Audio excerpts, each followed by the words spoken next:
আসসালামু আলাইকুম রহমতুল্লাহ। আমি মাহমুদুল হাসান মিথুন। তোমরা যারা নবম, দশম ও এসএসসি পরীক্ষার্থী আছো, পদার্থবিজ্ঞানের গতি অধ্যায়ের ধারাবাহিক আলোচনায় লেকচার ওয়ানে তোমাদেরকে স্বাগতম। আজকে আমরা গতি অধ্যায়ের লেকচার ওয়ানে যে অংশটুকু আলোচনা করব সেটা হচ্ছে গতি ও স্থিতির ধারণা। গতি এবং স্থিতি কি সেটা সম্পর্কে জানবো। তারপরে আমরা কয়েকটা প্রকার গতির সম্পর্কে আলোচনা করব এবং ভেক্টর রাশি ও স্কেলার রাশি সম্পর্কে হালকা একটু ধারণা অর্জন করব। তো প্রথমত আমি যদি গতি সম্পর্কে তোমাকে একটু জিজ্ঞেস করি যে গতি কি, বাট ব্যাপারটা কিন্তু তুমি ফিল করতেছো, বাট তুমি বলতে পারতেছো না বা লিখতে পারতেছো না, কিন্তু গতি কি এটা কিন্তু তুমি বুঝতে পারতেছো। এখন আমরা একটা কিছু বুঝতে পারি বাট বলতে পারি না, লিখতে পারি না, এটা তো হবে না। জাস্ট আমরা যেন বুঝতেও পারি, বলতেও পারি, লিখতেও পারি, এরকম ভাবে আমাদেরকে প্রস্তুত করবো ইনশাল্লাহ। তো গতির যে সংজ্ঞাটা, এটা তোমাদের বইয়ে অলরেডি লেখা আছে। এখন চাইলে তোমরা মুখস্থ করে নিতে পারো, কিন্তু মুখস্থ করলে যদি না বুঝো তাহলে তো ঝামেলা। একটা জিনিস বুঝতে হবে, বিজ্ঞান মানেই তোমাকে ব্যাপারটা বুঝতে হবে, তারপরে সামনের দিকে আগাইতে হবে। তুমি যদি কোনো কিছু না বুঝে মুখস্থ করো, ওইটা বেশি দিন থাকবে না। একটা সময় আসবে ওইটা তোমার ব্রেন থেকে সরে যাবে আপনা আপনি। তো আমরা যেন বুঝতে পারি, এইভাবে আজকে আমরা নিজেদেরকে তৈরি করব ইনশাল্লাহ। এখন আমি গতি স্থিতির ধারণার জন্য যদি একটু চিত্রের সাহায্য নেই। ধরো আহ, এখানে একটা রোড আছে, মানে একটা রাস্তা। ধরো এটা একটা রাস্তা, এই রাস্তার পাশেই, মানে ঠিক রাস্তার পাশেই একটা গাছ আছে। এটা ধরো একটা গাছ, মানে যে কোনো একটা গাছ হতে পারে।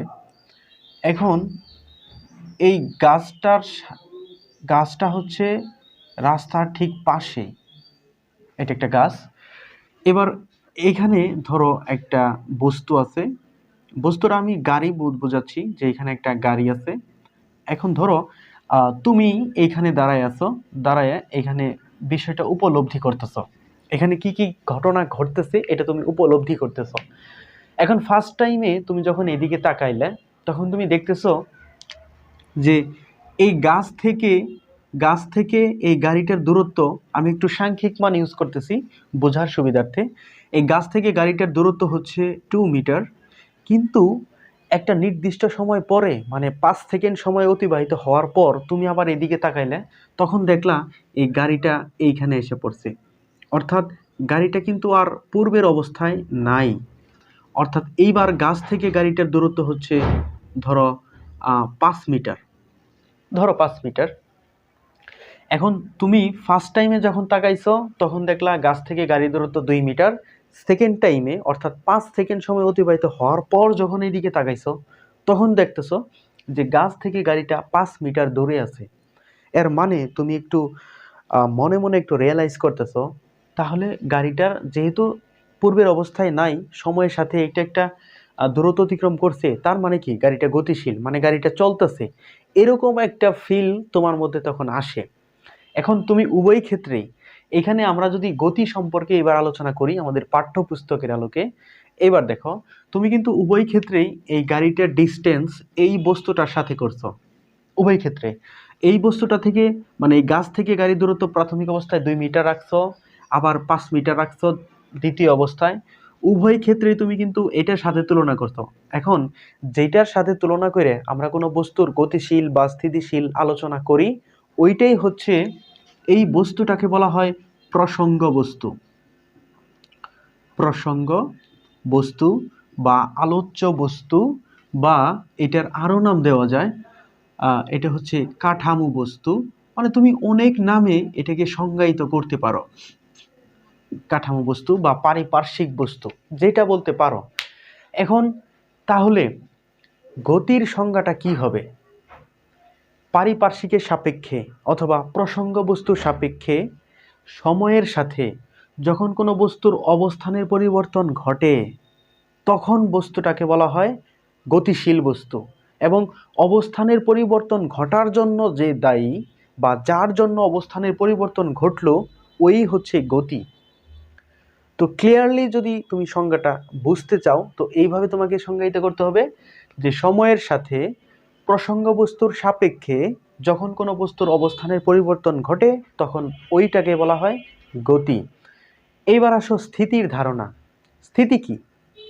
এবার তুমি যখন ফার্স্ট টাইমে এখানে তাকাইছিলা, তখন তুমি শুধু এটাই আন্দাজ করো নাই যে গাছ থেকে গাড়িটার দূরত্ব 2 মিটার, গাছ থেকে সেকেন্ড টাইমে গাছ থেকে গাড়িটার দূরত্ব 5 মিটার, শুধু এটাই তুমি উপলব্ধি করো নাই, তুমি আরেকটা বিষয় উপলব্ধি করছো। সেটা হচ্ছে যে এই গাছ থেকে প্রাথমিক অবস্থায় যখন আমরা এখানে তাকাইছি, এই গাছের সাথে রাস্তাটা প্রাথমিক অবস্থায় যেখানে ছিল 5 সেকেন্ড বা 10 সেকেন্ড যাওয়ার পরে রাস্তাটা কিন্তু এইখানেই আছে। সময় কিন্তু ঠিকই অতিক্রম হয়েছে। পূর্বে গাছের সাথে রাস্তার যে দূরত্ব ছিল ডিস্টেন্স, 5 সেকেন্ড পরে কিন্তু একই ডিস্টেন্স। তার মানে কি? তার মানে হচ্ছে এই গাছ এবং রাস্তার সময় অতিক্রম হওয়ার হয়েছে সত্ত্বেও দূরত্ব অতিক্রম হয় নাই। এমত অবস্থায় আমরা ধরতে পারি এই কাহিনীটা হচ্ছে স্থিতিশীল কাহিনী। অর্থাৎ স্থিতিশীল বা স্থিতির সংজ্ঞা যদি আমরা দিতে চাই, তো তাহলে এইভাবে সংজ্ঞায়িত করা লাগবে যে সময়ের সাথে প্রসঙ্গ বস্তুর সাপেক্ষে যখন কোনো বস্তুর অবস্থানের পরিবর্তন ঘটে না, তখন সেটাকে বলা হয় স্থিতি। এই ক্ষেত্রে গাছের সাথে রাস্তাটা স্থিতিশীল, গাছের সাথে গাড়িটা হচ্ছে গতিশীল। এই হচ্ছে স্থিতিগতির ধারণা। এখন তুমি যদি মুখস্থ নাও করো, যদি এতটুকু বুঝে থাকো, তাহলে ইজিলি অ্যান্সার দিতে পারো। তো এইবার যদি আমরা গতির কিছু প্রকার আলোচনা করি, যে গতি তো আমরা বুঝলাম এক জায়গা থেকে অন্য জায়গায় যাবে সময়ের সাথে, এটাই হচ্ছে গতি। এখন এক জায়গা থেকে অন্য জায়গায় যাওয়ার জন্য বিভিন্ন প্রকার গতি আছে। কেউ সোজা যাবে, এটা একটা গতি। কেউ আঁকা বাঁকা পথে যাবে, এটা আরেকটা গতি। কেউ একবার এদিকে যাবে আবার ওই রাস্তায় আসবে, এটা আরেক ধরনের গতি। এই রকম অনেক প্রকার গতি আছে। তোমাদের পাঠ্য বইয়ে 5 প্রকার গতির আলোচনা করা হয়েছে। এখন আমরা 5 প্রকার গতি সম্পর্কে হালকা একটু ধারণা অর্জন করব। তো 5 প্রকার গতির প্রথম প্রকারটা হচ্ছে রৈখিক গতি। এখন রৈখিক গতি কি? ধরো আমরা জানি যে গতি তো আমরা ভালোভাবে পড়লাম যে একটা বস্তু এক জায়গা থেকে আরেক জায়গায় যাবে, সেটাই গতি। কিন্তু রৈখিক গতি আবার কি? এখন বস্তু তো এক জায়গা থেকে আরেক জায়গায় যাবে, ওই যাত্রা পথটা যদি একদম সোজা হয়, একদম স্ট্রেট হয়, ওই ওই পথে কোনো বস্তু যদি দূরত্ব অতিক্রম করে সময়ের সাথে একটা বস্তুর সাপেক্ষে, তখন ওই গতিটাকে বলা হয় রৈখিক গতি। মূলত প্রকার বলতে আসলেও কিছু নাই, জাস্ট মানে এক জায়গা থেকে আরেক জায়গায় যাবে, এটা হচ্ছে গতি। কিন্তু কিভাবে যাবে এইটার উপর বেস করে গতির কয়েকটা প্রকার করা হয়েছে, জাস্ট এতটুকুই। এটা একদম সিম্পল হিসাবে নিবা, এটা মানে জানার জন্য এতটা গুরুত্বপূর্ণ না। তো রৈখিক গতি হচ্ছে, ধরো এইখানে একটা সোজা রাস্তা, একটা গাড়ি যদি এই সোজা রাস্তায় অতিক্রম করে, এই গাড়িটা যে বেগ প্রাপ্ত হবে এবং গাড়িটার যে গতিশীল প্রাপ্ত হবে, এই গতিটাকেই বলা হয় রৈখিক গতি। জাস্ট এটাই। অর্থাৎ রৈখিক গতি কি? কোনো ব্যক্তি বা বস্তু একটা সরল পথে বা একটা সোজা পথে যদি অতিক্রম করে, তাহলে সে যে গতিশীল প্রাপ্ত হয় সেটাকে বলা হয় রৈখিক গতি। তা উদাহরণ হিসেবে দেওয়া যায় যে সোজা রাস্তায় কোনো গাড়ির গতি, এটা হচ্ছে রৈখিক গতির উদাহরণ। জাস্ট এতটুকুই এনাফ। মানে একদম স্ট্রেট যাবে, একদম সোজা যাবে, এটা একটু মনে রাখবা। এরপরে হচ্ছে চলন গতি। চলন গতি আর রৈখিক গতির মধ্যে পার্থক্য আসলেও নাই, তবে হালকা একটু পার্থক্য তুমি নিজে একটু রিয়েলাইজ করবা। রৈখিক গতি হচ্ছে একটা সোজা রাস্তায় গতি, আর চলন গতি হচ্ছে কোনো ব্যক্তি চললেই, মানে একটা ব্যক্তি গতিশীল হইলেই তার ভিতর যে শক্তি থাকে, এটা হচ্ছে চলন গতি। ধরো ব্যক্তি বা বস্তু গতিশীল হলেই হবে না। একটা বস্তু, ধরো এই বস্তুটা গতিশীল হবে, এই বস্তুটা চলবে, সামনের দিকে চলবে। এখন এই বস্তু যে কণাগুলা দ্বারা তৈরি, এইটার চলনের ক্ষেত্রে যদি প্রত্যেকটা কণা বস্তু যেদিকে যাবে ওই দিকে যায়, তবে সেটাকে বলা হয় চলন গতি। এই কাহিনীটা একটু মনে রাখবা। অর্থাৎ কোনো বস্তুর চলাকালে যদি বস্তুটার প্রত্যেকটা কণাই সামনের দিকে অগ্রসর হয়, তাহলে ওই গতিটাকে বলা হয় চলন গতি। এটা একটু মনে রাখবা। এরপরে হচ্ছে ঘূর্ণন গতি। ঘূর্ণন গতিটা কি জিনিস? ঘূর্ণন গতি হচ্ছে, ধরো এটার সাথে কিন্তু আমরা অনেক পরিচিত, কারণ আমরা আমাদের নবম দশম বা ক্লাস 6 থেকেই বা 5 থেকে যে ম্যাথগুলো করে আসছি, ওইখানে কিন্তু বৃত্ত অঙ্কনের একটা ব্যাপার ছিল। আমরা বৃত্ত অঙ্কনের ক্ষেত্রে কম্পাসের কাঁটাটা এখানে রাইখা, পেন্সিলের কাঁটাটা আমরা কি করছি, একটা নির্দিষ্ট দূরত্বে এটার চারপাশে আমরা কিন্তু ঘোরাইছি। যদিও এটা ভালো হলো না। এখন এই পেন্সিলটা কি করছে, এই বিন্দুকে কেন্দ্র করে সমান দূরত্বে কিন্তু এই বিন্দুর চারপাশে ঘুরছে। ওই অবস্থায় পেন্সিলের যে গতি, সেটাকে বলা হয় ঘূর্ণন গতি। তো তাহলে সংজ্ঞা কিভাবে দেওয়া যায়? সংজ্ঞা হচ্ছে একটা নির্দিষ্ট বিন্দুকে কেন্দ্র করে সমান দূরত্বে কোনো বস্তু যদি ঘুরতে থাকে তাহলে ওই বস্তুটা যে গতিশীল প্রাপ্ত হয় সেটাই হচ্ছে ঘূর্ণন গতি। এখন উদাহরণ হিসেবে তুমি এটা দিতে পারো যে ধরো এটা একটা ঘড়ি, মানে অ্যানালগ একটা ঘড়ি। এই ঘড়ির মিনিটের কাঁটাটা একটা নির্দিষ্ট সময় পর পর কিন্তু এই দিক থেকে আবর্তিত হয়। এই অবস্থায় বলা যায় এই ঘড়ির কাঁটার শেষ প্রান্তটা এখান থেকে যে দূরত্ব সর্বদা কিন্তু একই দূরত্ব। এই অবস্থায় এই ঘড়ির কাঁটাটা যে গতিশীল প্রাপ্ত হবে সেটাকে বলা হয় ঘূর্ণন গতি।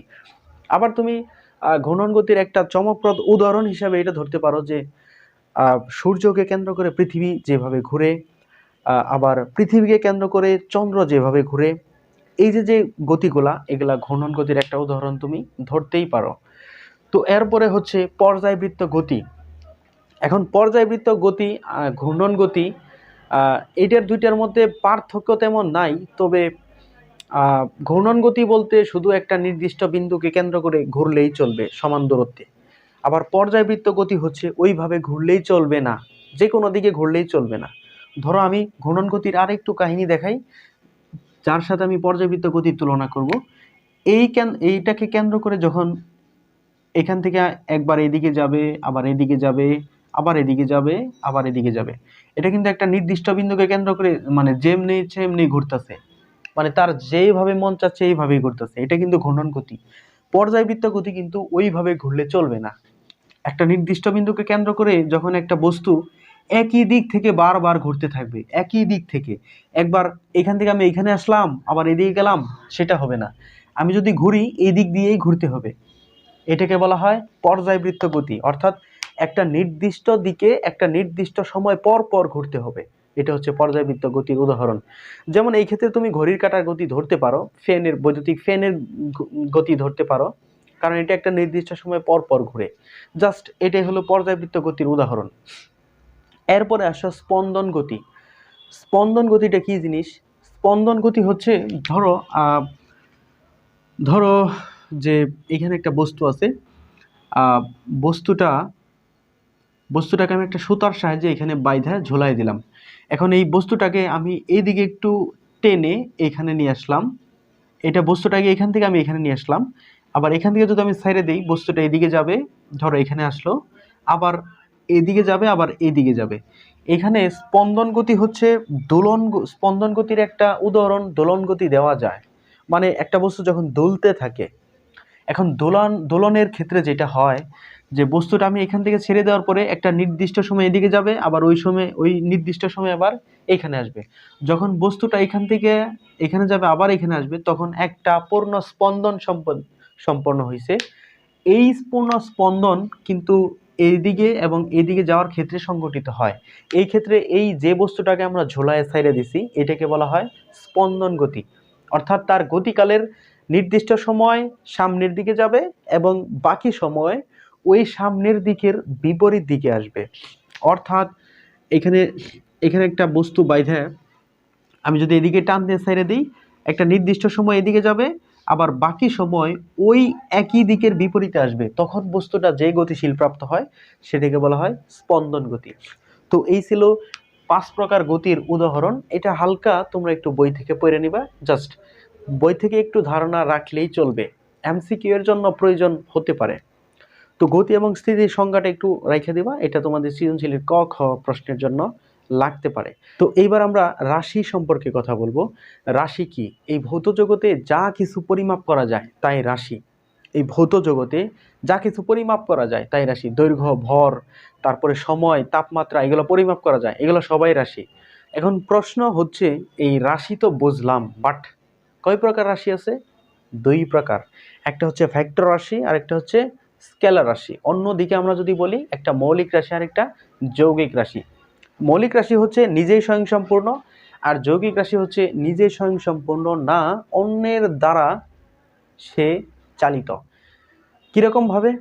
ধরো আমি যদি বলি যে সময় সময় কিন্তু একটা মৌলিক রাশি, কারণ সময় একাই নিজেকে প্রকাশ করতে পারে। আবার আমি যদি বলি যে বেগ, বেগ কিন্তু যৌগিক রাশি, কারণ বেগ হচ্ছে যতটুকু দূরত্ব অতিক্রম করবে ওই অতিক্রান্ত দূরত্বকে সময় দ্বারা ভাগ করলে বেগ পাওয়া যাবে। এক্ষেত্রে বেগ কিন্তু মৌলিক রাশি নয়, এটা দুইটার দ্বারা সৃষ্টি, সো এটা যৌগিক রাশি। তো আমরা আজকে ভেক্টর রাশি এবং স্কেলার রাশি সম্পর্কে একটু জানবো যে ভেক্টর রাশিটা কি এবং স্কেলার রাশিটা কি। তো ভেক্টর রাশি দেখো, ভেক্টর রাশি হচ্ছে, আমরা তো অনেকগুলা রাশি পড়লাম, এই রাশিগুলার কিছু কিছু রাশি আছে যে যাদেরকে প্রকাশ করার জন্য মানও প্রয়োজন আবার দিকও প্রয়োজন, এটাকে বলা হয় ভেক্টর রাশি। অর্থাৎ ভেক্টর রাশির সংজ্ঞা আমরা এইভাবে দিতে পারি, যে সকল রাশিকে প্রকাশ করার জন্য বা যে সকল রাশিকে সূচিত করার জন্য মান ও দিক উভয়ের প্রয়োজন হয় সেটাকে বলা হয় ভেক্টর রাশি। আবার স্কেলার রাশি কি, যে সকল রাশিকে প্রকাশ করার জন্য শুধু মানের প্রয়োজন হয়, দিকের প্রয়োজন হয় না, সেটাকে বলা হয় স্কেলার রাশি। আমরা আগে ভেক্টরটা একটু ক্লিয়ার করি। তো ধরো ভেক্টর রাশির সংজ্ঞা থেকে আমরা জানলাম এটার মান আছে প্লাস এটার দিক আছে। এরকম একটা উদাহরণ যদি আমরা দেই, যেমন সরণ, সরণ একটা ভেক্টর রাশি। কিসের জন্য সরণ ভেক্টর রাশি হইল? কারণ তুমি যখন সরণকে প্রকাশ করবা, তুমি এইটা বলে দিতে পারবা না যে একটা বস্তু এক জায়গা থেকে 10 মিটার দূরে আছে, এটা কিন্তু সরণ না, তোমাকে দিক উল্লেখ করতে হবে। তুমি যদি বলো যে একটা বস্তু এইখান থেকে 10 মিটার দূরে আছে, এটা তোমার দূরত্ব, কোনো দিক নাই, দূরত্ব, এটার যেহেতু দিক নাই এটা স্কেলার রাশি। এবং তুমি যদি বলে দাও যে এখান থেকে একটা বস্তু দক্ষিণ দিকে 10 মিটার দূরে আছে, এই তো তুমি দিকটা কিন্তু বলে দিছো, এই দিক থাকার জন্য, এবং 10 মিটার দক্ষিণে আছে, মানটাও বলে দিছো। দিক আর মান যদি তুমি একসাথে বলো, ওইটা হচ্ছে সরণ। তো তাহলে সরণকে আমরা ভেক্টর রাশির উদাহরণে দিতেই পারি, কারণ সরণের মানও আছে আবার দিকও আছে। এখন এই সরণ অতিক্রম করতে যতটুকু সময় লাগছে, ওই সময় দ্বারা যদি সরণকে ভাগ করি তাহলে কিন্তু আমরা বেগ পাবো। যেহেতু সরণ হচ্ছে একটা ভেক্টর রাশি, সেহেতু বেগও একটা ভেক্টর রাশি। বেগের সংজ্ঞায় আমরা জানি যে একটা নির্দিষ্ট দিকে একটা বস্তু একক সেকেন্ডে যতটুকু দূরত্ব যাবে ওইটাই হচ্ছে বেগ। তাহলে বেগও হচ্ছে একটা ভেক্টর রাশির উদাহরণ।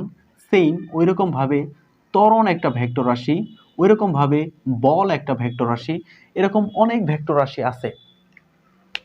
তো এই হচ্ছে ভেক্টর রাশির কিছু উদাহরণ, তোমাদের পাঠ্য বইয়ে দেওয়া আছে, ওইটা হালকা একটু দেখে রাখবা। এরপরে আমরা যদি স্কেলার রাশি সম্পর্কে একটু ধারণা নেই। ভেক্টর রাশি তো বুঝলাম, বাট স্কেলার রাশিটা কি? স্কেলার রাশি হচ্ছে যে যতগুলো রাশি আছে এদের মধ্যে কিছু কিছু রাশি আছে যে প্রকাশ করতে দিকের প্রয়োজন হয় না, জাস্ট মান হলেই চলবে। যেমন তাপমাত্রা 20 ডিগ্রি সেলসিয়াস, এখানে দিকের কোনো প্রয়োজনই নাই। সময় 5টা বেজে এত মিনিট, জাস্ট এটা বললেই চলবে, দিকের কোনো প্রয়োজন নাই। ভর, যে আমার ভর এত কেজি, দিকের কোনো প্রয়োজন নাই। কিন্তু যখন তোমাকে বলবে ওজন, ওজন, তখন কিন্তু এখানে দিকের প্রয়োজন আছে, কারণ তোমার ওজনটা তৈরি হয় কিসের সাহায্যে? ডাব্লিউ সমান mg, এটা হচ্ছে তোমার ওজন। এখন এম তো হচ্ছে স্কেলার, সেটা আমরা জানি যে শুধু মান আছে, দিক নাই, ভর যেটা। কিন্তু অভিকর্ষ ত্বরণের মান কিন্তু ফিক্স না, পৃথিবীর বিভিন্ন দিকে কিন্তু অভিকর্ষ ত্বরণের মান ফিক্স না। পৃথিবীর বিষুবীয় এবং মেরু অঞ্চলে অভিকর্ষ ত্বরণ কিন্তু সমান না। তো দিকের কারণে কিন্তু তোমার ওজন একরকম হবে। তুমি মেরু অঞ্চলে দাঁড়ায় থাকলে তোমার যে ওজনটা হবে, তুমি যদি বিষুবীয় অঞ্চলে যাও তোমার ওজনটা কম বেশি হবে। অর্থাৎ তোমার দিকও আলাদা হচ্ছে, মানও একটু চেঞ্জ হচ্ছে। এই ক্ষেত্রে বলা যায় যে ওজনটা হচ্ছে একটা ভেক্টর রাশি, যেহেতু একটা নির্দিষ্ট দিকের জন্য এটা চেঞ্জ হয়, এবং ভরটা হচ্ছে একটা স্কেলার রাশি। তো আমরা স্কেলার রাশির উদাহরণে আমরা এটা লিখতে পারবো যে মান প্লাস দিক, এই দুইটার ভিতরে এখানে দিকটা নাই, শুধু মান আছে। অর্থাৎ যে সকল রাশিকে প্রকাশ করার জন্য বা সূচিত করার জন্য শুধু মানের প্রয়োজন হয়, সেটা স্কেলার রাশি। উদাহরণ হিসেবে আমরা দিতে পারি দূরত্ব, আমরা দিতে পারি দ্রুতি, বা আমরা দিতে পারি দূরত্ব, দ্রুতি, আমরা দিতে পারি তাপমাত্রা, তারপরে সময় দিতে পারি, আমরা ভর লিখতে পারি। এগুলা কিন্তু স্কেলার রাশির একটা উদাহরণ। জাস্ট তোমরা এই কয়েকটা উদাহরণ জানা রাখবা, এমসিকিউ এর জন্য কাজে লাগতে পারে। সো ডিয়ার স্টুডেন্ট, এই ছিল আজকে আমাদের গতিস্থিতি সম্পর্কে ধারণা এবং ভেক্টর সম্পর্কে হালকা একটু ধারণা। নেক্সট ভিডিওতে আমরা আলোচনা করব দূরত্ব এবং সরণ। সো ভিডিওগুলো মিস করবে না। প্রত্যেকটা ভিডিও দেখার পরে এই অধ্যায়ের 6টা বেসিক আলোচনা হবে, 100টা এমসিকিউ আলোচনা করা হবে এবং 20টা সৃজনশীল প্রশ্ন আলোচনা করা হবে। আশা করি ভিডিওগুলো মিস করবে না, সাথেই থাকো। পাশেই থাকো। দেখা হবে আগামী ভিডিওতে। আসসালামু আলাইকুম রাহমাতুল্লাহ।